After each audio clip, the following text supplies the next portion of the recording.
কোরআনের মাহফিলের প্রয়োজন আছে না নাই? কিছু মানুষের বাংলাদেশে এখন চুলকানি হয়, কোরআনের মাহফিল কেন বাড়তেছে, যাত্রা থিয়েটার কেন কমতেছে, সেজন্য তাদের চুলকানি হচ্ছে। তারা অভিযোগ করছে যে বেশি বেশি মাহফিল করে মানুষকে ধর্মান্ধ বানানো হচ্ছে। শোনেন নাই? আর বলে আগে যাত্রা হতো, থিয়েটার হতো, পালাগান হতো, তা কমে যাচ্ছে। আমি জীবনে যেই নেতাই কথা বলছে তার কথা শুনে আমি আশ্চর্য হই নাই, মনে সান্ত্বনা পেয়েছে। শয়তান জীবনে দেখি নাই, তবে শয়তান মনে এইরকম হয়। শয়তান মনে হয়। নতুবা বাংলাদেশে যে ব্যক্তি এক ওয়াক্ত নামাজ পড়ে না, 6 ওয়াক্ত মদ খায়, সেও চায় গান বাদ্য বন্ধ হোক, কোরআনের মাহফিল বেড়ে যাক, চালু হোক। তারপর যে কুলাঙ্গার কোরআনের মাহফিলের বিরোধিতা করেছে, আল্লাহর পবিত্র সত্তার কসম, আমি সন্দেহ পোষণ করছি সে হালাল জাদা হতে পারে না।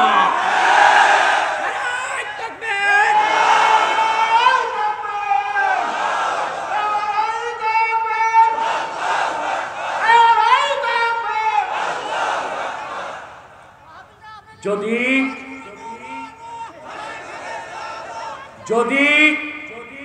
বাংলাদেশে থাকতে হয়, ইসলামের সামনে মাথা নত করেই থাকতে হবে।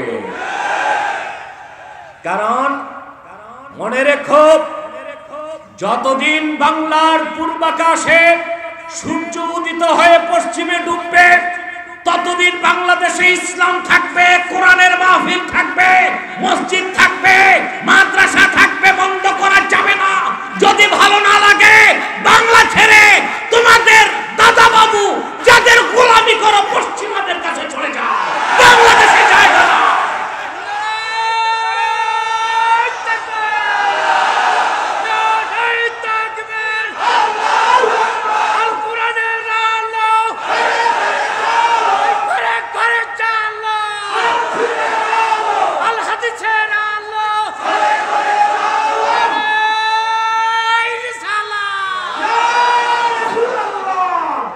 কারণ বাংলাদেশে একদিনে ইসলাম আসে না।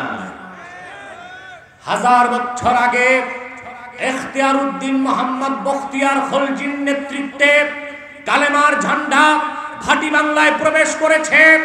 তারপর এই দেশে দ্বীনের দাওয়াতে এসেছে শাহজালাল, এসেছে শাহ ফরহান, এসেছে শাহ মখদুম, এসেছে শাহ কারামত আলী জনপুরি।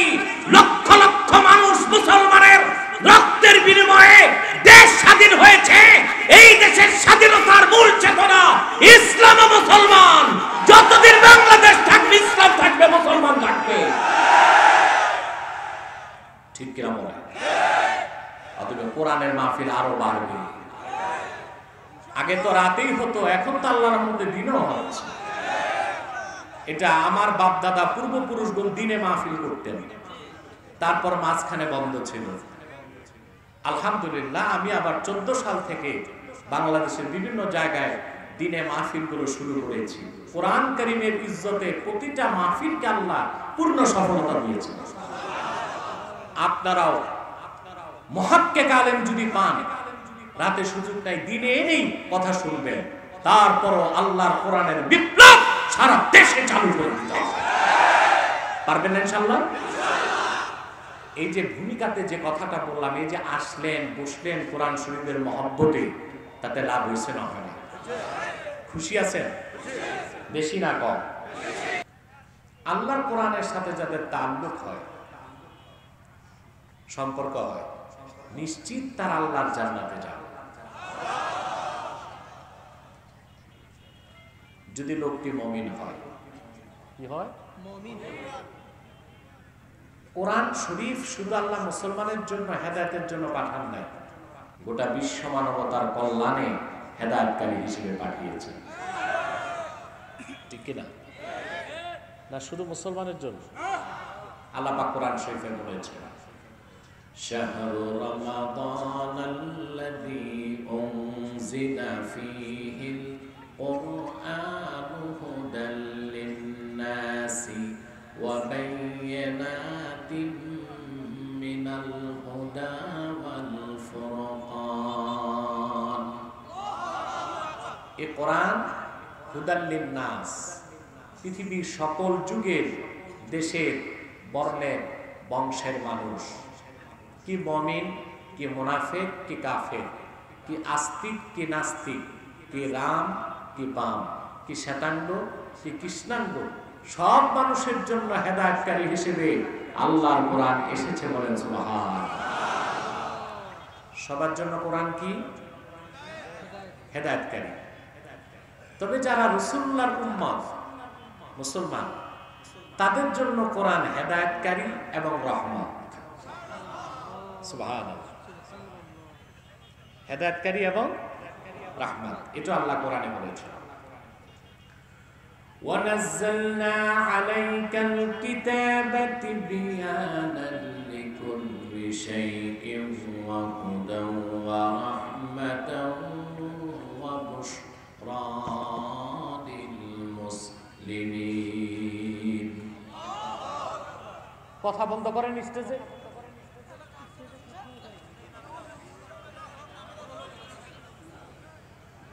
আল্লাহ তাআলা বলেন, ওয়ানাজ্জালনা আলাইকাল কিতাব, মুহাম্মদ সাল্লাল্লাহু আলাইহি ওয়াসাল্লাম, এই কোরআন আপনার উপর আমি নাযিল করেছি, তিবয়ানান লিকুল্লি শাই, সব কিছুর সুস্পষ্ট ব্যাখ্যা হিসেবে।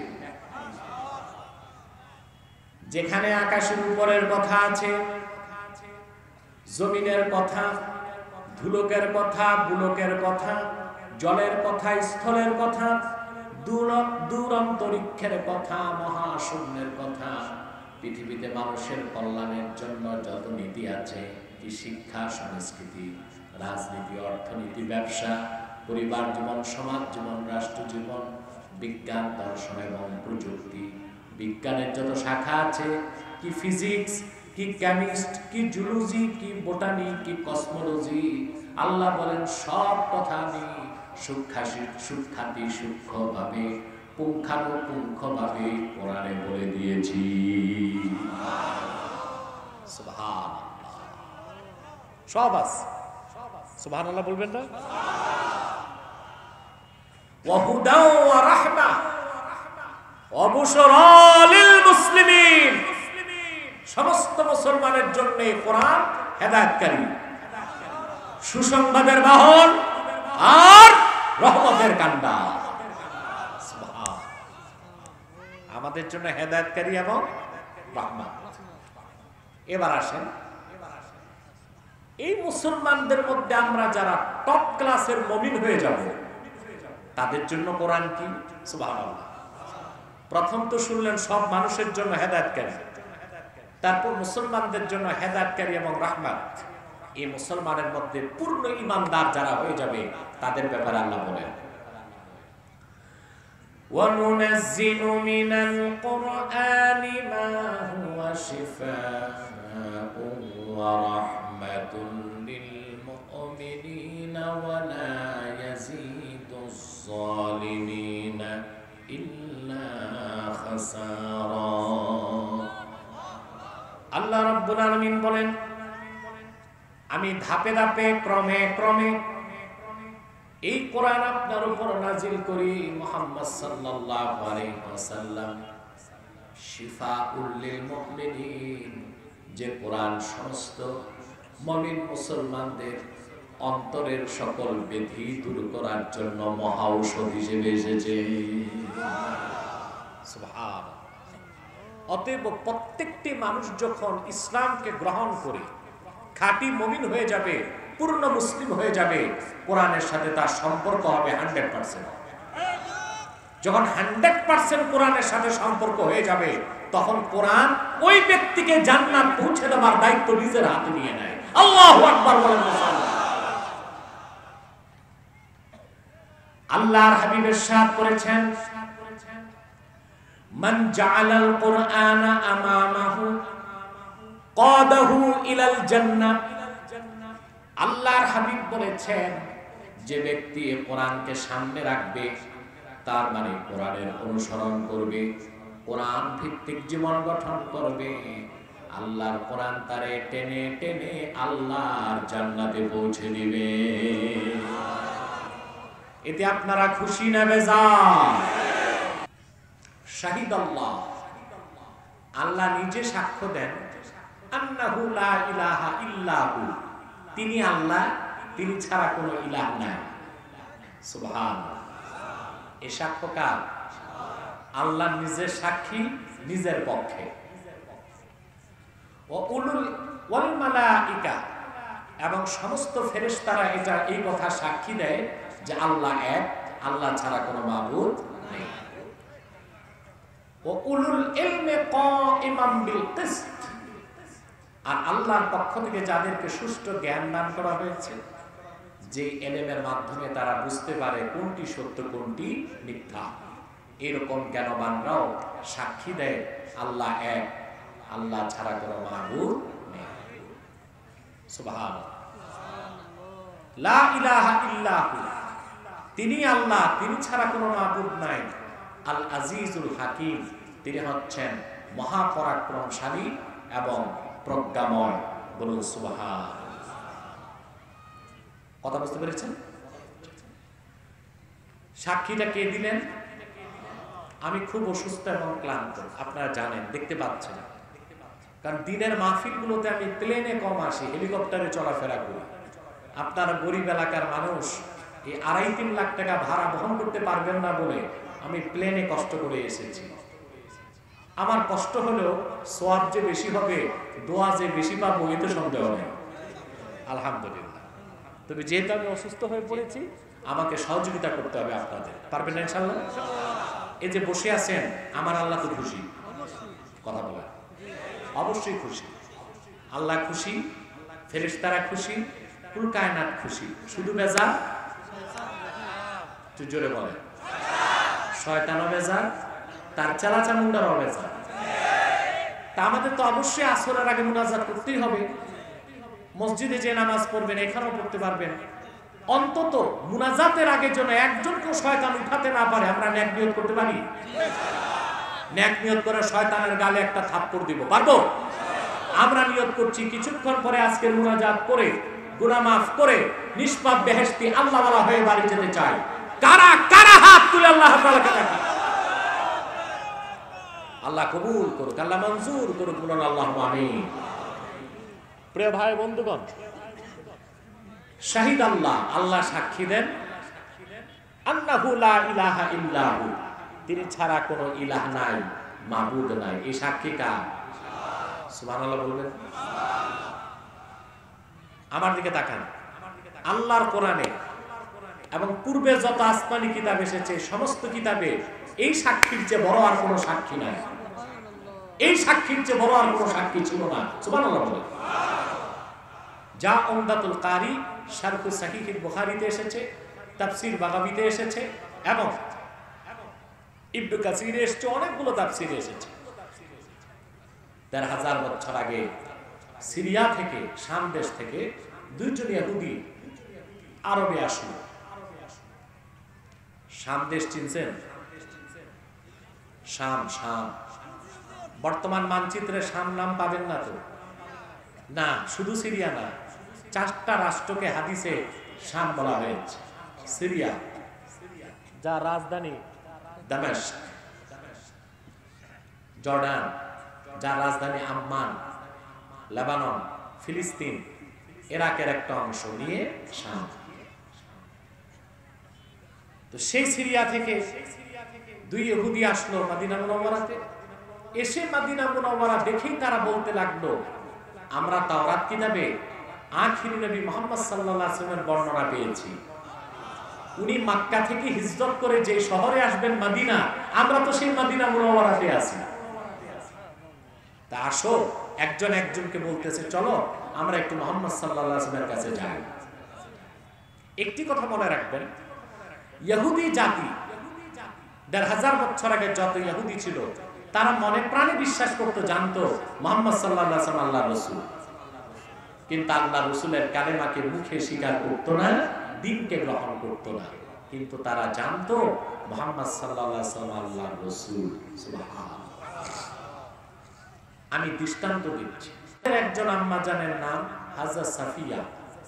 কি নাম? সাফিয়া বিনতু হুয়াই ইবনে আখতাব। ওনার বাবা ছিলেন ইহুদি, হুয়াই বিন আখতাব, ইহুদিদের সবচেয়ে বড় আলেম। ওনাদের বাড়ি ছিল খায়বার। খায়বার হচ্ছে মদিনা মুনাওয়ারা থেকে 170 কিলোমিটার দূরে। কত দূরে? আমি গেছি খায়বার। সে খায়বার যুদ্ধের ময়দান দেখেছি। ইহুদিদের দুর্গ 1500 বছর আগে যে পাথরে তৈরি করছিল এটা এখনো আছে। আল্লাহর হাবিব যখন খায়বার বিজয় করলেন, ইহুদি নেতারা সব নিহত হল, অনেকে বন্দী হলো। বন্দীদের মধ্যে একজন ছিলেন আম্মা জান হযরত সাফিয়া। তিনি তখন ইসলাম গ্রহণ করেননি। বন্দী হওয়ার পর তিনি রাসূলুল্লাহর কাছে আবেদন করলেন যে আমি অন্য কারো আশ্রয়ে থাকতে চাই না, আমি হযরত হারুনের বংশধর, আপনি আল্লাহর রাসূল, আপনার কদমে আমাকে জায়গা দিবেন। আল্লাহ রাসূল তার আবেদন মঞ্জুর করলেন। তিনি ঈমান আনলেন, আল্লাহর হাবিব তাকে নিকাহ করলেন, তিনি উম্মতের মা হবার সৌভাগ্য অর্জন করলেন। আল্লাহর হাবিব দেখলেন হযরত সাফিয়ার গালে 5 আঙ্গুলের দাগ। আল্লাহর হাবিব বললেন, সাফিয়া, এত জোরে তোমারে কে মারছে? হযরত সাফিয়া রাদিয়াল্লাহু তাআলা আনহা বললেন, ইয়া রাসূলুল্লাহ, ইয়া হাবিবাল্লাহ, সকাল বেলা আপনি খায়বার দুর্গ বিজয় করেছেন, রাতের বেলা আমি ঘুমাইছিলাম, স্বপ্নে দেখলাম পূর্ণিমার চাঁদ আমার ডান কোলে চলে এসেছে। সকালবেলা স্বপ্নটা আমার স্বামীর কাছে বলার সঙ্গে সঙ্গে সে সর্বশক্তি দিয়ে আমার গালে একটা থাপ্পড় দিয়ে বলল, বুঝতে পেরেছি সাফিয়া, তুমি অচিরেই মুহাম্মদ সাল্লাল্লাহু আলাইহি ওয়াসাল্লামের স্ত্রী হয়ে যাবা। আল্লাহু আকবার। চিন্তা করছেন, স্বপ্নের ব্যাখ্যা বুঝছে কিন্তু রাসূলুল্লাহর উপর ঈমান আনে নাই, যুদ্ধ করে নিহত হয়েছে। তারা ভালো করে জানতো ইহুদিরা মুহাম্মদ সাল্লাল্লাহু আলাইহি ওয়াসাল্লাম আল্লাহর রাসূল। সুবহানাল্লাহ বলবেন না? হযরত সাফিয়া বলেন, আল্লাহর রাসূল সাল্লাল্লাহু আলাইহি ওয়াসাল্লাম যখন হিজরত করে মক্কা থেকে মদিনা মুনাওয়ারাতে আসলেন, আল্লাহর রাসূলকে প্রথম দেখার জন্য গেলেন আমার চাচা আর আমার বাবা, দুজন ইহুদি ধর্মের বড় আলেম। মদিনা মুনাওয়ারা থেকে ফিরে আসার পর দেখি বাবা চাচা দুজনের চেহারাটা কালো হয়ে গেছে। একজন একজনকে কানে কানে কি যেন বলে, আমাদেরকে শুনতে দেয় না। হযরত সাফিয়া বলেন, কান পেতে শুনলাম চাচা বাবাকে জিজ্ঞেস করতেছে, তাওরাত কিতাবে আল্লাহ তাআলা তার আখির নবী মুহাম্মদ সাল্লাল্লাহু আলাইহি ওয়াসাল্লামের কথা বলেছেন, আমরা তো মুহাম্মদ সাল্লাল্লাহু আলাইহি ওয়াসাল্লামকে দেখে আসলাম, তিনি কি আখির নবী মুহাম্মদ সাল্লাল্লাহু আলাইহি ওয়াসাল্লাম? আমার বাবা জবাব দিলেন, চাচাকে আস্তে করে বলো, লোকে শুনবে। শোনো, মুসার মালিক আল্লাহর কসম করে বলছি, যাকে দেখে আসলাম মদিনা মুনাওয়ারাতে তিনি আল্লাহর আখির নবী মুহাম্মদুর রাসূলুল্লাহ সাল্লাল্লাহু আলাইহি ওয়াসাল্লাম। চাচা বললেন, তাহলে আমরা এখন কি করব? পুরা দলে বলে যে মুসলমান হয়ে যাই।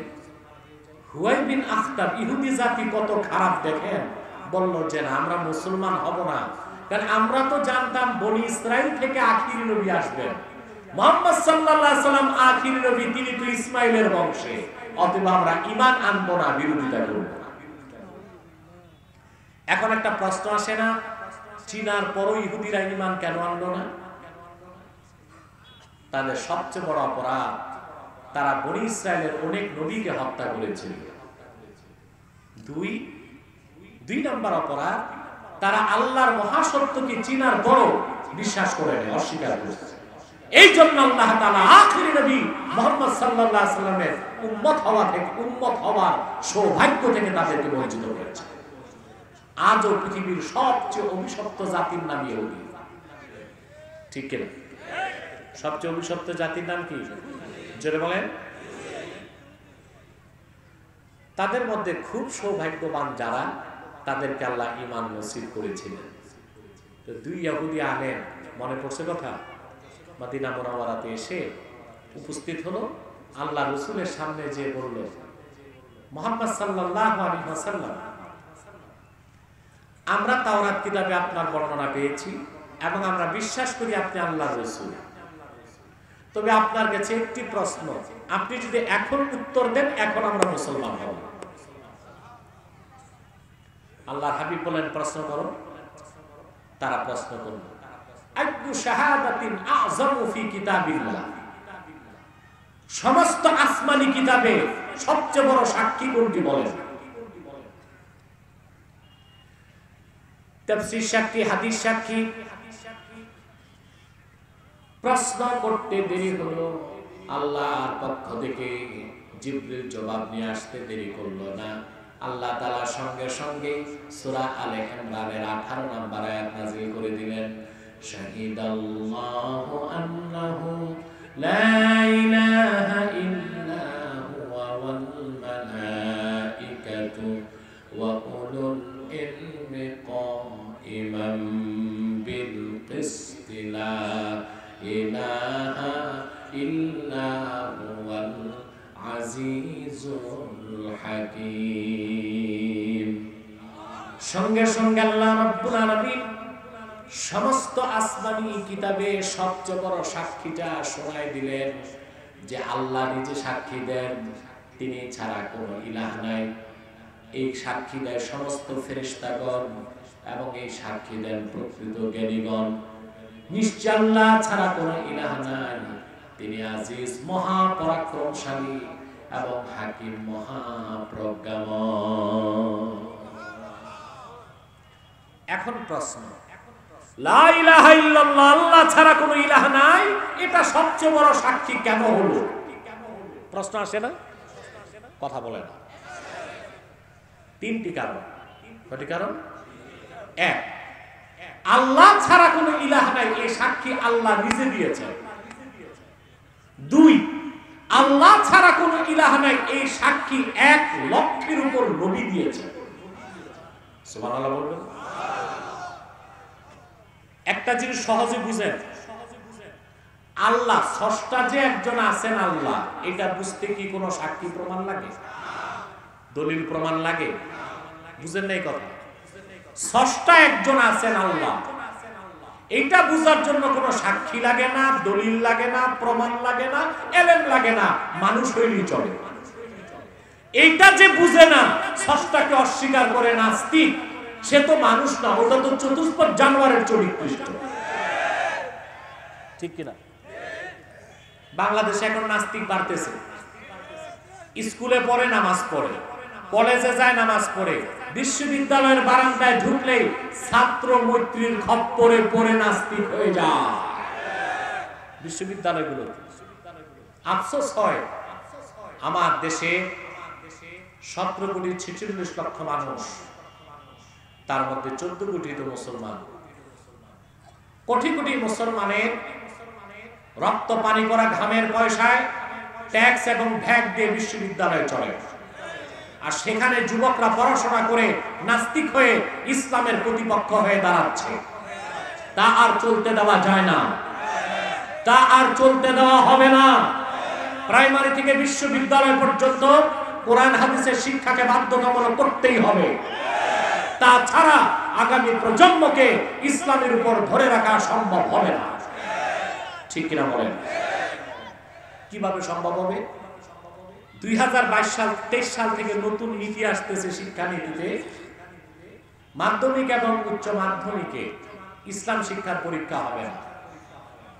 ছাত্ররা তো এমনি করতে চায় না, আবার যদি পরীক্ষাও না থাকে, ভুলেও কি কোনো ছাত্র ইসলাম ধর্ম বইটা ধরবে? একদিকে ইসলাম ধর্ম থেকে দূরে রাখা হলো, আরেকদিকে নবম শ্রেণী থেকে গ্রাজুয়েট পর্যন্ত সায়েন্স ডিপার্টমেন্টে বায়োলজিতে ডারউইনের দ্য থিওরি অফ এভলিউশন, বিবর্তনবাদ, বানর থেকে মানুষ, এই তত্ত্ব শিখায় দেওয়া হয়েছে, ঢুকায় দেওয়া হয়েছে। একদিকে ইসলাম থেকে দূরে, আরেকদিকে বানর তত্ত্বে বিশ্বাস করবে। ওই ছাত্র মুসলমান থাকবে না নাস্তিক হবে? তাহলে ভবিষ্যতে আর অক্সফোর্ড আর ক্যামব্রিজ থেকে নাস্তিক আমদানির দরকার হবে না। 10 বছর পর ঘরে ঘরে নাস্তিক হয়ে যাবে। ঠিক কিনা? সেজন্য আমি আগেও দাবি করেছি, এখনো করছি, মাধ্যমিক উচ্চ মাধ্যমিকে ইসলাম শিক্ষাকে বাধ্যতামূলক করতে হবে। শুধু তাই নয়, প্রাইমারি থেকে বিশ্ববিদ্যালয় পর্যন্ত ইসলাম শিক্ষাকে বাধ্যতামূলক করতে হবে। আর থিওরি অফ ইভলিউশন, বিবর্তনবাদ নামের গাঁজাখুরি মতবাদকে ঝাড়ু ঝাঁটা দিয়ে পরিষ্কার করে বিজ্ঞান বইকে পবিত্র করতে হবে। ঠিক কিনা বলে? বিবর্তনবাদ 2006 সালে আমেরিকা বিবর্তনবাদকে বাদ দিয়েছে। কত সালে? আমেরিকা বিবর্তনবাদকে বাদ দিয়েছে এবং তারা বলেছে it is not a scientific fact but it is a hypothesis of Charles Darwin. এটা কোনো বৈজ্ঞানিক মতবাদ না, এটা চার্লস ডারউইনের একটা মন গড়া মতবাদ। এবং আমি মনে করি ডারউইন যখন এই মতবাদ লিখেছে বানর থেকে মানুষ, তখন সে ডেট ফেল কয়েক পোটলা গাঁজা খেয়েছে। মেয়াদ উত্তীর্ণ গাঁজা না খাইলে মানুষের মাথা এতটা নষ্ট হয় না যে বানর থেকে হনুমান থেকে মানুষ এসেছে। আমেরিকা যখন বিবর্তনবাদকে বাদ দিয়েছে, তখন ভারতের পার্লামেন্টে একজন মন্ত্রী দাঁড়ায় বলছে, শিক্ষামন্ত্রী, আমরা বিবর্তনবাদকে বাদ দিতে চাই। তখন ওই দেশের প্রধানমন্ত্রী, দেখছেন তো এই লোকটা দাঁড়ায় বলছে যে না, বিবর্তনবাদের সাথে আমাদের একটু সম্পর্ক আছে, কেন আমাদেরও প্রাচীন ধর্মে আসছে, মুনি ঋষিরা বলে গেছে যে হনুমান থেকে আমরা, অথবা বানর আর হনুমান একটু কাছাকাছি, মানতে খুব একটা সমস্যা। আমরা মুসলমান, আমরা কি বিশ্বাস করি বানর থেকে মানুষ না আদম থেকে মানুষ? আমাদের বিশ্বাস বানর জন্ম নিয়েছে জঙ্গলে, জঙ্গল থেকে মানুষ না, আদম সৃষ্টি হয়েছে জান্নাতে, জান্নাত থেকে মানুষ। ঠিক কিনা? আমরা এই বিশ্বাসকে লালন করতে চাই। ঠিক কিনা? আমরা এই বিশ্বাসকে লালন করতে চাই। ঠিক কিনা? নাস্তিক, আবার বলছি, স্রষ্টা যে একজন আছেন আল্লাহ, এটা বুঝার জন্য সাক্ষী লাগবে না, প্রমাণ লাগবে না। সৃষ্টি যতটুকু বাস্তব, তার চেয়ে বাস্তব স্রষ্টা। আবার বলছি, সৃষ্টি যতটুকু বাস্তব, তার চেয়ে বাস্তব, তার চেয়ে মহাসত্য স্রষ্টা। সুবহানাল্লাহ বলবেন না? স্রষ্টা ছাড়া সৃষ্টি হতে পারে? পারে? শারহু ফিকহিল আকবরের মুকাদ্দমায় এসেছে, ইমাম আযম, এই আপনাদেরকে বলছি স্টেজে উঠানামা করবেন না।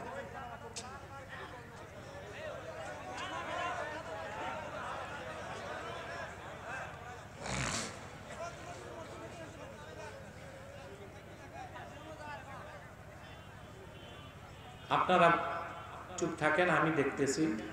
কথা বুঝেন তো? হামাক কথা বুঝো? হয়েছে? হ্যাঁ, হয় নাই? হামাক হয়েছে? ঠিক আছে রংপুরের ভাই। প্রিয় ভাই বন্ধুগণ, যে কথা বলছিলাম, শারহ ফিকহিল আকবরের মুকাদ্দমায় এসেছে, ইরাকের কুফাতে ইমাম আজম আবু হানিফা রাহমাতুল্লাহর যুগে এক গ্রিক দার্শনিক, মানে এখন যেমন বুদ্ধিজীবী আছে না, এইরকমই আর কি, বুদ্ধিজীবীটাই গ্রিক দর্শন করছে। সে এসে প্রচার করতে লাগলো যে এই আকাশ জমিন মানুষ এগুলো বানাইতে আবার স্রষ্টার কি দরকার? নাউজুবিল্লাহ বলবেন? এগুলো এমনি এমনি হয়ে গেছে, এমনি এমনি কিছু হয়। বাহাসের তারিখ হলো, খবর দেওয়া হলো ইমাম আবু হানিফা রাহমাতুল্লাহ, ইমামে আযম। ইমাম মানে কি? মসজিদের ইমাম সাহেব, মাযহাবের ইমাম। সুবহানাল্লাহ। আমার দেশে অনেক মূর্খ আছে, মৌলবী লেবাসধারী, আবু হানিফার ভুল ধরতে চায়। প্রাইমারির ছাত্র যদি বিশ্ববিদ্যালয়ের চ্যান্সেলরের ভুল ধরে, তা কি হয়? ইমাম আবু হানিফা রাহমাতুল্লাহ 4 জন সাহাবী সাক্ষাৎ লাভ করেছেন। ইমাম যাহাবীর মত, আর মোল্লা আলী কারির মতে 8 জন সাহাবী সাক্ষাৎ লাভ করেছেন। 1200 তাবিঈনের কাছে যে হাদিস পড়েছেন, ফিকহ শিখেছেন। সুবহান। ইমাম বুখারীর দাদা ওস্তাদের ওস্তাদ, সেজন্য তাকে বলা হয় ইমামে আজম। ইমাম আজমকে ডাকা হলো বাহাসে। বাহাসের নির্ধারিত তারিখ থেকে 3 ঘন্টা পর তিনি উপস্থিত হলেন। নাস্তিক বুদ্ধিজীবী যে দার্শনিক, সে তো খেপে গেছে, বলে ইমাম আজমের সাথে কোনো বাহাস নাই, তিনি ওয়াদা রক্ষা করেন নাই। ইমাম সাহেবের দোষ, তিনি ওয়াদা খেলাপ করছেন, আর নাস্তিকের কিন্তু ইমানই নাই।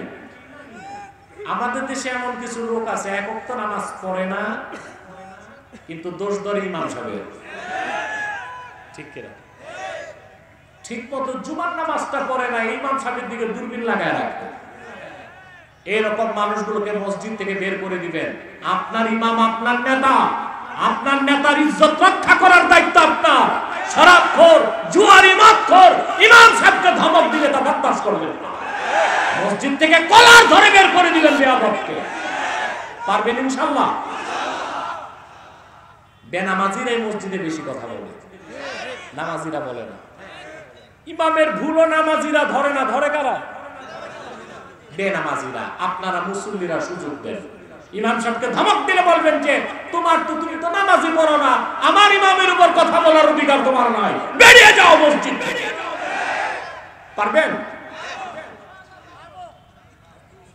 নাস্তিক খেপে গেছে, ইমাম আজম ওয়াদা বরখেলাফ করছে, বললেন বহস নাই, ওয়াদা রক্ষা করে না ইমাম সাহেব। আবু হানিফা রাহমাতুল্লাহ বললেন ঠিক আছে, বহস না হোক, দেরি যে 3 ঘন্টা কেন হলো তা তো বলবো। বলে হ্যাঁ, এটা বলতে পারে। ইমামে আজম আবু হানিফা রাহমাতুল্লাহ বলেন শোনো, আমি যখন বাহাসে তোমার এখানে আসব, মাঝখানে পড়লো ফোরাত নদী। কি নদী? দেখি কোনো নৌকা নেই, পার হবো কেমনে চিন্তা করতেছি, হঠাৎ দেখি নদীর কূলে একটা গাছ হয়ে গেছে। আন্দাজে সুবহানাল্লাহ কইেন না, আগে শোনেন। বেশ ভালো কথা। তারপর কি হলো? দেখলাম কিছুক্ষণ পর গাছটা কেটে নিজে নিজে তক্তা হয়ে গেছে। তারপর দেখলাম তক্তাগুলো জোড়া লেগে জুৎসই একটা নৌকা হয়ে গেছে। তারপর লগি নাই, বৈঠা নাই, মাঝি বাল্লাও নাই। আমি উঠে বসলাম, নৌকা আমার এই পার চলে আসছে। সব কাজ হইতে 3 ঘন্টা বেশি টাইম লাগছে। নাস্তিক বলতে লাগলো, আগে ভাবছিলাম ইমাম সাহেব বড় ইমাম, এখন তো দিকে মাথায় ঠিক নেই। নিজে নিজে গাছ হয়, তাও কি তক্তা হয়, তাও কি নৌকা হয়, তাও কি লগি বৈঠা ছাড়া, মাঝি মাল্লা ছাড়া নৌকা এবার আসলো? কারিগর ছাড়া কি এগুলো হয়? ইমামে আজম বললেন, রে নাস্তিক, গাছ না কাটলে যদি তক্তা না হয়, কারিগর ছাড়া যদি নৌকা না হয়, মাঝে মাল্লা ছাড়া যদি নৌকা না চলে, এই আকাশে জমিন এত দুবয়ের মাঝে যা কিছু আছে, নদী নালা, বৃক্ষলতা, তরুলতা, পাহাড় পর্বত, এই মহাশূন্য, সূর্য চন্দ্র নক্ষত্র গ্রহাণুপুঞ্জ নিহারিকা ধূমকেতু, এই সব কেমন করে একজন কারিগর ছাড়া হয়ে গেল? এই সব কিছুর যিনি কারিগর এবং চালান, তিনি বিশ্ব জাহানের স্রষ্টা আমার আল্লাহ রাব্বুল আলামিন। তৎক্ষণাৎ নাস্তিক ওনার হাতে তওবা করে মুসলমান হয়ে গেল। তাহলে আল্লাহ আমার স্রষ্টা যে একজন আছেন, তিনি আল্লাহ, এটা বুঝার জন্য সাক্ষীও লাগবে না, প্রমাণও লাগবে না। সৃষ্টি যতটুকু বাস্তব, তার চেয়ে মহাসত্য স্রষ্টা। সুবহানাল্লাহ বলবেন। এখন একটা প্রশ্ন, সূক্ষ্ম প্রশ্নটা করা হয়েছিল ইমাম আবু হানিফাকে, আমিও আপনাদেরকে করব, উত্তরটা লাগবে। ইমাম আজমকে প্রশ্ন করা হলো, হুজুর, পৃথিবীর যদি এমন কোন প্রান্ত থাকে যেখানে কোরআন শরীফের দাওয়াত পৌঁছে নাই, কালেমার দাওয়াত পৌঁছে নাই, ওই এলাকার মানুষগুলোর হাসরে বিচার কি হবে? তারা কি জান্নাতে যাবে না জাহান্নামে? প্রশ্নটা কি আপনাদেরও? কথা বলেন। ইমাম আজম জবাব দিচ্ছেন, জবাবটা আমি দিব। আমার প্রশ্ন আপনাদের কাছে, এইরকম অঞ্চল পৃথিবীতে এখনো থাকতে পারে? আছে, যেখানে এখনো ইমান ইসলাম তো এক ঊর্ধ্বের জিনিস, মনুষ্যত্ব পৌঁছে নাই। এর একটু উদাহরণ হচ্ছে অ্যামাজন জঙ্গল। অ্যামাজন 70 লক্ষ বর্গ কিলোমিটার নিয়ে একটা জঙ্গল। বাংলাদেশের মতো 50টা দেশ ওই জঙ্গলে ঢুকানো যাবে। 9টা দেশ নিয়ে একটা জঙ্গল অ্যামাজন। বিজ্ঞান বলে অ্যামাজনকে the lungs of the earth, পৃথিবীর ফুসফুস হচ্ছে অ্যামাজন। তার মানে মানুষকে বেঁচে থাকার জন্য টোটাল অক্সিজেনের 20% আমার আল্লাহ রাব্বুল আলামিন অ্যামাজনে প্রোডাকশন করে। এত বিশাল জঙ্গল, এখনো বিজ্ঞানের পক্ষে ওখানে ঢোকা সম্ভব হয় না। স্যাটেলাইটের মাধ্যমে তারা কিছু ভিডিও পেয়েছে, আমি দেখেছি। ওই গহীন জঙ্গলের ভিতরেও কিছু মানুষ আছে, আবার তাদের পোশাক আশাক আছে, তারা কথাও বলে এবং তারা সাংস্কৃতিক অনুষ্ঠান গান বাদ্যও করে এবং তারা শিকার করে পশু রান্না করে খায়। আসলে কিনা মানুষ ওখানে এখনো ইসলামের দাওয়াত পৌঁছে নাই। কাল হাসরে তাদের হিসাব কি হবে প্রশ্ন আসে। আরেকটি অঞ্চলের কথা বলি, এটা হচ্ছে মেরু অঞ্চলের কথা। মেরু বুঝেন না? উত্তর মেরু, দক্ষিণ মেরু, ওখানে বরফ। ওখানেও কিছু মানুষ আছে, প্রায় 1 লক্ষ মানুষ এখন আছে। এদেরকে বলা হয় এস্কিমো। কি বলা হয়? এস্কিমো। ওরা সব সময় ঠান্ডায় থাকতে হয়। ওখানে তাপমাত্রা সব সময় থাকে মেরু অঞ্চলে -20 ডিগ্রি সেলসিয়াস। বুঝছেন কতটুকু ঠান্ডা?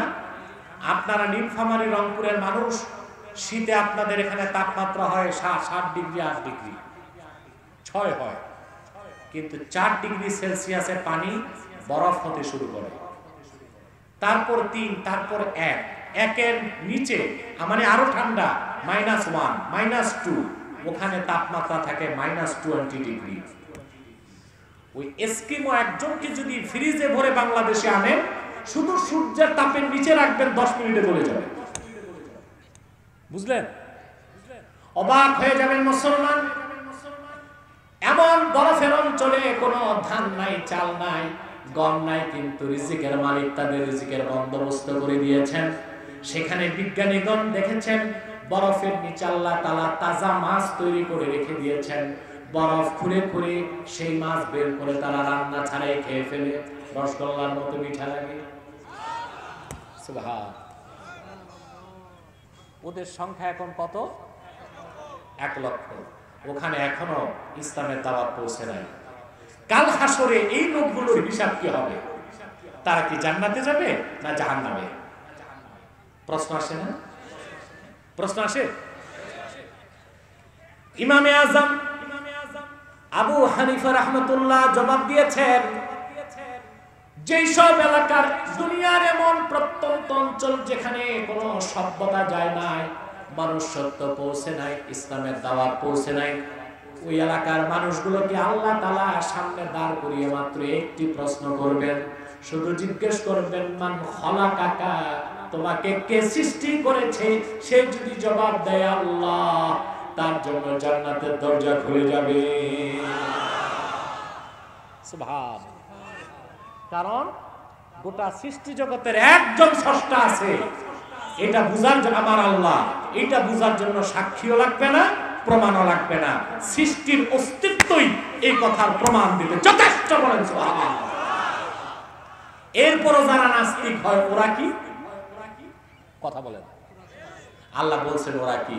উলাইকা কাল আনআম, তারা চতুষ্পদ জানোয়ারের মতো, বালহুম আদাল, তার চেয়েও খারাপ। চতুষ্পদ জানোয়ার তো চিনেন? কুকুর, বিড়াল, গরু, ছাগল, ঠিক কিনা? শুধু এগুলোর মতো না, আল্লাহ তাআলা বলেছেন এর চেয়েও খারাপ। এটা বিশ্বাস করেন? কিভাবে দেখেন? একটি কুকুরকে আপনি জুঠা খেতে দেন, কিন্তু কুকুর আপনি মালিক হিসেবে সারা রাত আপনার বাড়িতে পাহারা দিয়ে চোর আসতে দেন, ঠিক কিনা? একটি বিড়ালকে 1 বাটি দুধ খাওয়াবেন, সে আপনার পিছে পিছে দৌড়াবে। আপনারা হাল চাষ করেন না? বলদে, বকরিতে না, বলদে। কি দিয়ে করে? দেখবেন গৃহস্থকে বলদ যখন, গরু যখন হাঁটে, বলে হাট হাট, হাঁটে, বলে থাম থাম। আচ্ছা বলেন তো, মানুষ এই গরুকে বলদকে কি খেতে দেয়? আতপ চালের ভাত, সোনামুগের ডাল, পদ্মার ইলিশ, কি খেতে দেয়? খড়, ভুসি আর তুষি, ঠিক কিনা? কিন্তু বলদ তার মালিক চিনে, হাঁটতে বলে হাঁটে, থামতে বলে থামে। নাস্তিক তো সেই নিকৃষ্ট প্রাণী, আকৃতিতে মানুষ হলো সে এত নিকৃষ্ট, একটি বিড়াল তার মালিক চিনে, একটি কুকুর তার মালিক চিনে, একটি পশু গরু তার মালিক চিনে, কিন্তু নাস্তিক তার মালিক আল্লাহকে স্বীকার করে না। এটা যে পশুর চেয়েও খারাপ তাতে সন্দেহ আছে? তাহলে সৃষ্টি জগতের একজন স্রষ্টা আছেন, তিনি কে? এটার জন্য কোনো সাক্ষীর প্রয়োজন? তা সাক্ষীর প্রয়োজন কোথায়? প্রশ্ন আসে না? তিনি এক, ওনার শরীর নাই, এটার জন্য সাক্ষী লাগে। কি লাগে? কথা বলেন। সেই সাক্ষীটা আল্লাহ দিয়েছেন, শাহিদ আল্লাহ। আল্লাহ সাক্ষী দেন আন্নাহু লা ইলাহা ইল্লাহু, তিনি ছাড়া কোনো মাবুদ নাই, ইলাহ নাই। ওয়াল মালাইকা, সমস্ত ফেরেশতাই কথা সাক্ষী দেয় আল্লাহ ছাড়া কোনো ইলাহ নাই। ওয়া উলুল ইলমি কাইমান বিল কিসত, আর আল্লাহ যাদেরকে সুষ্ঠু জ্ঞান দান করেছেন তারাও সাক্ষী দেয় আল্লাহ ছাড়া কোনো মাবুদ নাই। সুবহানাল্লাহ বলবেন না? এটা সবচেয়ে বড় সাক্ষী, এটা সবচেয়ে বড়। বলেছিলাম না কয়টা কারণে? এক, আল্লাহ ছাড়া কোনো ইলাহ নাই। প্রথম এই সাক্ষীটা কার? আল্লাহ। দ্বিতীয় এই সাক্ষীটা দিয়েছেন লক্ষাধিক নবী রাসূল, ঠিক কিনা?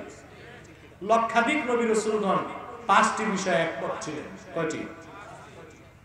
নবীগণের শরীয়তে পার্থক্য ছিল, এক এক নবীর শরীয়তে এক এক আইন ছিল, কিন্তু পাঁচটি বিষয়ে লাখের উপর নবী একমত ছিলেন। নবীদের শরীয়তে পার্থক্য ছিল না? নূহ আলাইহিস সালামের শরীয়তে আগে ভাই বোন বিয়ে করা জায়েজ ছিল, নূহের শরীয়তে আল্লাহ হারাম করে দিয়েছেন। আদম থেকে ঈসা পর্যন্ত নবীদের শরীয়তে তাজিমি সাজদা, সম্মান সূচক সাজদা জায়েজ ছিল, কিন্তু রাসূলুল্লাহ শরীয়তে আল্লাহ ছাড়া গায়রুল্লাহর জন্য সকল সাজদাকে আল্লাহ হারাম এবং শিরক বানায় দিয়েছেন, ঠিক কিনা? আপনারা তো আবার পীর ফকিরকে সাজদা করেন না।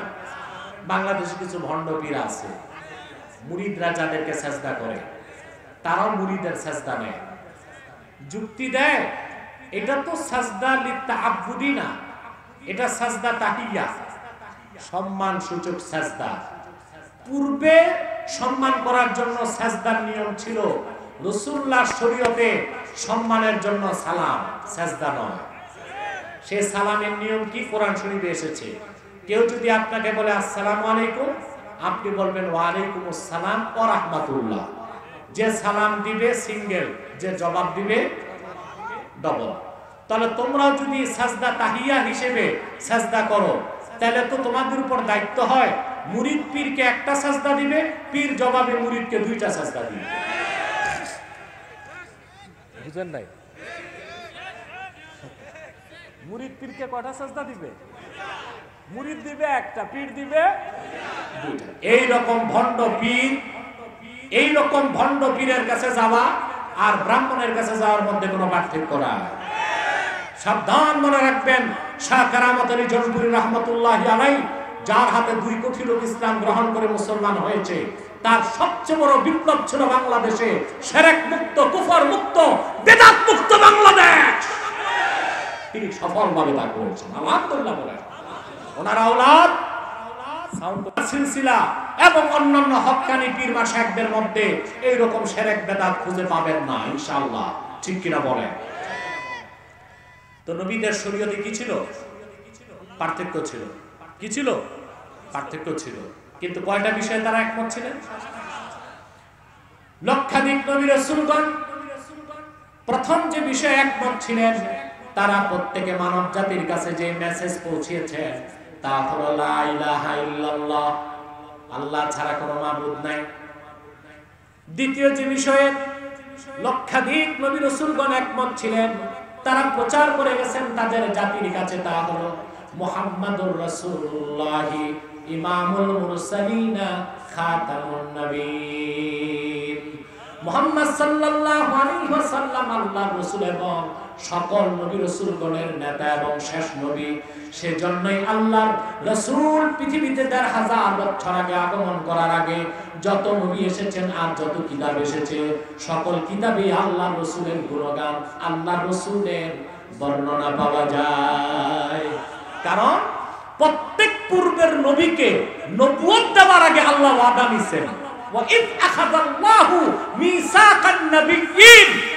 এই আয়াতে আল্লাহ উল্লেখ করেছেন আদম থেকে ঈসা প্রত্যেক নবী থেকে আল্লাহ ওয়াদা নিয়েছেন, হে মুসা, হে ঈসা, হে মুসা, দাউদ, সুলেমান, আইয়ুব, ইব্রাহিম, আদম, নূহ, যদি আমার আখির নবী আমার দোস্ত মুহাম্মদ সাল্লাল্লাহু আলাইহি ওয়াসাল্লামকে পাও, যদি মুহাম্মদ সাল্লাল্লাহু আলাইহি ওয়াসাল্লামের বিআসাত ওনার আগমন তোমরা দেখতে পাও, তোমাদের নবুয়ত রহিত হয়ে যাবে, তোমাদের উপর ফরজ হয়ে যাবে আমার নবী মুহাম্মদ সাল্লাল্লাহু আলাইহি ওয়াসাল্লামের উপর ঈমান এনে উম্মত হয়ে যাওয়া। ঈমান বর্ণনা করেন নবমবার তিনি হাত তুলে বললেন, আল্লাহ তাহলে উম্মত চাই না, মুহাম্মদ সাল্লাল্লাহু আলাইহি ওয়াসাল্লামের উম্মত বানায় দাও। আল্লাহ বলেন, মুসা অনেক দেরি হয়ে গেছে, ৮ বার যদি উম্মত না যে উম্মত হতে চাইতা আমি তোমার দোয়া কবুল করে আমার হাবিবের উম্মত বানায় দিতাম। ঈসা নবী এটা ভালো করে জানতেন, সেজন্য সব সময় তিনি দোয়া করতেন, আল্লাহুম্মা জাআলনি মিন উম্মতি মুহাম্মদ, আল্লাহ তুমি আমাকে মুহাম্মদ সাল্লাল্লাহু আলাইহি ওয়াসাল্লামের উম্মত বানায় দাও। আল্লাহ তার দোয়া কবুল করেছেন কিনা জোরে বলতে হবে। ইহুদিরা তাকে হত্যা করতে গেল, আসল ঈসাকে আল্লাহ আকাশে উঠায় নিলেন, আর দেখতে ঈসার মতো সদৃশ্য দিলেন একজনকে, তাকে ইহুদিরা হত্যা করে বলে ঈসা শেষ। আল্লাহ কয় না, মারসুদ যে এটা ঈসা না, এটা ঈসা। ঈসা কই? ঈসা কই? আকাশে। কিয়ামতের আগে শারহু ফিকিল আকবার, দারুন নাফায়েস, লেবানন বৈরুতের ছাপ 229 পৃষ্ঠায় এসেছে, কিয়ামতের আগে দাজ্জালকে হত্যা করতে ঈসা রুহুল্লাহ দামেস্কের জামে মসজিদে নামবেন। মসজিদের ভিতরে থাকবেন ইমাম মাহদি। শুক্রবার দিন হবে, আসরের আজান হয়ে যাবে, একামত হয়ে যাবে, নামাজ দাঁড়াবে না। মুসল্লিরা বলবে হুজুর নামাজ পড়ান, ইমাম মাহদি বলবে না, আমার ভাই ঈসা চলে এসেছে, আসলে একসাথে নামাজ হবে। লোকজন বাইরে বেরিয়ে আসবে, দামেস্কের জামে মসজিদের মিনারা থেকে ঈসা রুহুল্লাহ নেমে মসজিদে ঢুকবেন। মোল্লা আলী কারি রাহমাতুল্লাহ শারহু ফিকিল আকবরে লেখেন, ফায়ুশিরুল মাহদি ইলা ঈসা ইবনে মারইয়াম বিতাকাদ্দুম। ইমাম মাহদি হযরত ঈসাকে বলবেন, হুজুর আযানও শেষ, একামতও শেষ, আপনি নামাজ পড়ান। হযরত ঈসা আলাইহিস সালাম বলবেন, না, আমি উম্মত হিসেবে এসেছি, নবী হিসেবে আসি নাই, উম্মতের ইমাম আপনি নামাজ পড়াবেন। মোল্লা আলী কারি কি কারণটা উল্লেখ করেছেন, ফায়াক্তাদি বিহি লিয়াজহারা মুতাবিআতা নবিয়িনা মুহাম্মদ সাল্লাল্লাহু আলাইহি ওয়াসাল্লাম। হযরত ঈসা নামাজ পড়াবেন না, পড়বেন মাহদির পিছনে, এই কথার প্রমাণ মানুষকে দেবার জন্য আমি ঈসা নবী হিসেবে আসি নাই, মুহাম্মদ সাল্লাল্লাহু আলাইহি ওয়াসাল্লামের উম্মত হয়ে এসেছি। সুবহানাল্লাহ। আফসোস মুসলমান তোমাদের জন্য, পূর্বের নবীরা দরখাস্ত করে উম্মতে মুহাম্মদী হইতে পারে নাই, আর ঈসা নবী দরখাস্ত করে উম্মত হলেন, আর তুমি আমি বিনা দরখাস্তে উম্মত হয়ে চাকরি রক্ষা করতে যে, ব্যবসা ঠিক রাখতে যে, দল ঠিক রাখতে যে, মত ঠিক রাখতে যে, সামান্য পয়সার বিনিময়ে ঈমান নষ্ট করে দিচ্ছে। না, চলবে না। আমাদের কাছে সবচেয়ে বড় মূল্যবান হলো ঈমান। আমার স্লোগান মনে রেখো রংপুরবাসী, আমি স্লোগান দিয়ে যাচ্ছি, মনে রেখো, ব্যক্তির চেয়ে দল বড়, দল থেকে দেশ বড়, দেশ থেকে আমার ঈমান বড়, কোরআন বড়। আল্লাহর কোরআন, রাসূলুল্লাহর সুন্নাত আর ঈমানের প্রশ্নে প্রয়োজনে জীবনকে উৎসর্গ করব। কাফের তাগুত বাতিলের সাথে আপোষ হতে পারে না, পারে না।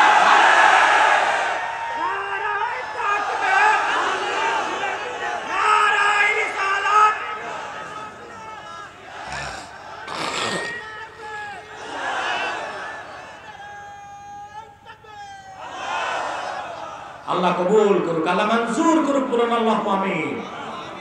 প্রিয় ভাই বন্ধুগণ, কথা বুঝতেছেন? পূর্বের নবীগণ কয়টা বিষয়ের দাওয়াত দিয়েছেন? কয়টা বিষয়ে একমত ছিলেন? আল্লাহ এক, জোরে বলেন আল্লাহ, আল্লাহ ছাড়া কোনো ইলাহ। দ্বিতীয় কি বিষয় ছিল? মুহাম্মদ সাল্লাল্লাহু আলাইহি সাল্লাম আল্লাহর রাসূল, সর্বশেষ নবী ও রাসূল, সকল নবীগণের ইমাম। তৃতীয় যে বিষয়ে লক্ষাধিক নবী রাসূলগণ একমত ছিলেন তা হচ্ছে আখিরাত। প্রত্যেক নবী পরকালের কথা বলেছেন। চতুর্থ যে বিষয়ে সব নবী রাসূল একমত ছিলেন তা হচ্ছে আল ইবাদাতু লিল্লাহি ওয়াহদা, ইবাদত দাসত্ব গোলামি হবে কেবলমাত্র আল্লাহর জন্য। পঞ্চম যে বিষয়ে সব নবী রাসূল একমত ছিলেন তা হচ্ছে কি? সেটা হলো আল্লাহর পক্ষ থেকে এমন একজন নবী আসেন নাই যিনি নিজে নামাজ পড়েন নাই, অন্যকে পড়তে বলেন নাই। এই পাঁচটা বিষয়ে সব নবী রাসূল একমত ছিলেন। সেই পাঁচটার প্রথমটা হলো লা ইলাহা ইল্লাল্লাহ। সেজন্য আল্লাহ বলেছেন শাহিদাল্লাহু আন্নাহু লা ইলাহা ইল্লাহু, আল্লাহ নিজে সাক্ষী দেন তিনি ছাড়া আর কোনো ইলাহ নাই। ওয়াল মালায়েকা, সব ফেরেশতা সাক্ষী দেয় এটা। ওয়া উলুল ইলমি কাইমান বিল কিসতে, এবং ওহীর জ্ঞান আল্লাহ যাদেরকে দিয়েছিলেন লক্ষাধিক নবী রাসূলগণ এবং তাদের ঈমানদার উম্মত সবাই সাক্ষী দেয় আল্লাহ ছাড়া কোনো মাবুদ নাই। এই জন্য এটা সবচেয়ে বড় সাক্ষী। আমার কথা বুঝতেছেন? খেয়াল করতেছেন? তারপর আল্লাহ তাআলা বলেন লা ইলাহা ইল্লা হুয়াল আজিজুল হাকীম। আল্লাহ ছাড়া কোনো মাবুদ নাই, তিনি আজিজ, তিনি হাকিম। সময় কত দেখো তো? 4টা বেজে গেছে, আর 10 মিনিট। একটি লোক উঠবেন না, আসর নামাজ এখানে পড়বেন। আমি তো আগেই ছেড়ে দিব, ওযুরও জায়গা পাবেন, কিন্তু হাজার হাজার মানুষের সাথে মুনাজাত আপনার কিসমতে আর নাও তো হতে পারে। একটি লোক দাঁড়িয়ে মাহফিলের পরিবেশ নষ্ট করবেন না। আর 10 মিনিটে আমরা আপনাদেরকে বিদায় দিচ্ছি ইনশাআল্লাহ। না, 4:30 পর্যন্ত করলে আসর নামাজ কাজা হবার সম্ভাবনা আছে, এর আগে আমরা ছেড়ে দেব ইনশাআল্লাহ। প্রিয় সুধী, কথা খেয়াল করতেছেন? এরপর আল্লাহ তার দুটো সিফত উল্লেখ করছেন। কয়টা? আল আজিজ, আল হাকিম। আজিজ অর্থ বাংলায় করা হয় পরাক্রমশালী। কি করা হয়? আমার দিকে তাকান। এইগুলো বেনামাজি নামাজের কথা শুনে দাঁড়ায় গেছে, মাথায় তো টুপি নাই। আরে এতদিন নামাজ না পড়লে আজকে তো পড়ে যাও নামাজটা। কথা বলে এত ভয় পায় তারা নামাজকে। চিন্তা করছে, ভাবছে এখানে বেঁধে রাখবে, নামাজ পড়তেই হবে। তো নামাজ না পড়লে ওয়াজ শুনতে আসছো কেন? আপনাদের মধ্যে এমন শ্রোতাও আছে আজকের ফজর পড়ে নেই, জোহর পড়ে নেই, পাক্কা নিয়ত আসরও পড়বে, মাগরিবও না, এশাও না, তবে ওয়াজ আরো 1 ঘন্টা শুনবে। ঠিক কিনা? না, নামাজ ঠিক রাখবে। আল আজিজ, আল্লাহর নাম হচ্ছে কি? আজিজ। বাংলাতে অর্থ করা হয় পরাক্রমশালী। কি অর্থ করা হয়? কিন্তু আজিজ শব্দের সবচেয়ে সুস্পষ্ট ব্যাখ্যা হচ্ছে যা ইমাম রাজি তাফসীর কবীরের মধ্যে লিখেছেন। আল আজিজ আল্লাযী লা ইউজাদু লাহু মিসলুন ফিস সামাওয়াতি ওয়াল আরদ। আজিজ বলা হয় সেই মহান সত্তা আল্লাহকে যার কোনো উদাহরণ নাই, যার কোনো মেসাল নাই, যার কোনো আকার নাই, যার কোনো আকৃতি নাই, বরং সকল আকার আকৃতি স্রষ্টা আমার আল্লাহ নিরাকার। এই জন্য বলা হয় আজিজ। কি বলা হয়? আমাদের মধ্যে বাতিল পন্থীরা আকীদা নষ্ট করতেছে। তারা বলে যে আল্লাহ তাআলার আমাদের মতোই হাত আছে, পা আছে। এটা বললে ঈমান থাকবে? কথা বলে। আপনি বলতে পারেন হাতের কথা তো কোরআনে আসছে, ইয়াদুল্লাহি ফাওকা আইদিহিম, তাদের হাতের উপর আল্লাহর হাত। আবার বলতে পারেন আল্লাহ বলেছেন ওয়ায়াবকা ওয়াজহু রাব্বিক, আল্লাহ তো চেহারার কথা বলছেন। হাত থাকলে, চেহারা থাকলে আকার তো থাকতেই হয়। বিষয়টা কি এরকম? ইমামে আযম আবু হানিফা রাহমাতুল্লাহি আলাইহি তিনি ব্যাখ্যা করেছেন ফালাহু ওয়াজহুন লাইসা কা উজুহিনা ওয়া লাহু ইয়াদুন লাইসা কাইদিনা। ওয়ালাহু রিজলুন লাইসা কারজুলিনা লাইসা কামিসলিহি শাই। আমার আল্লাহর চেহারা আছে, আমাদের মতো চেহারা নয়। আমার আল্লাহর হাত আছে, আমাদের মতো হাত নয়। আমার আল্লাহর কদম আছে, আমাদের মতো কদম নয়। তো কি রকম আছে? ফালাহু ইয়াদুন কামা ইয়ালিকু বিশানিহি। আমার আল্লাহ যেই রকম হাত থাকা দরকার ওই রকম হাত আছে। আমাদের মতো 5 আঙ্গুলের হাত বলা যাবে না। এটা আমাদের বিশ্বাস। কেউ যদি বলে আল্লাহর হাত নাই, সে কাফের হয়ে যাবে। কারণ ইয়াদুন হাত, এটা আল্লাহর সিফত, আর আল্লাহর সিফতকে অস্বীকার করলে ঈমান থাকবে না। আবার কেউ যদি বলে আল্লাহর হাত আমাদের মতোই 5 আঙ্গুল বিশিষ্ট, এইরকম 18 ইঞ্চির হাত, তাহলে সে মুশরিক হয়ে যাবে। কারণ সে আল্লাহর হাতের সাথে আমাদের হাতের মেসাল দিয়েছে।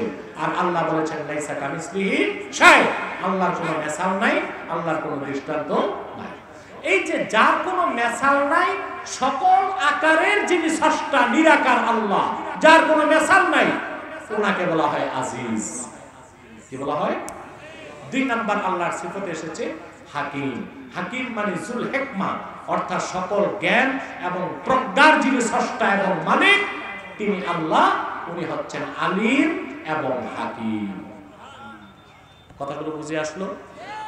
সাদাকাল্লাহুল আযীম ওয়া সাদাকা রাসূলুহুন নবিয়ুল কারীম ওয়া নাহনু আলা যালিকা মিনাশ শাহিদিন ওয়াশ শাকিরিন আলহামদুলিল্লাহি রাব্বিল আলামিন। পিছন দিক থেকে প্রিয় ভাই বন্ধুগণ, আমি আর আপনাদের কষ্ট দিচ্ছি না। এক্ষুনি মুনাজাতের প্রস্তুতি নিচ্ছি। তার আগে জরুরি কিছু হুঁশিয়ারি আমি আপনাদেরকে উচ্চারণ করে দিচ্ছি। এখানে আপনারা যে বসে আছেন, বিভিন্ন দলের লোক আছেন না? কথা বলেন। আছেন তো সব দলের লোক।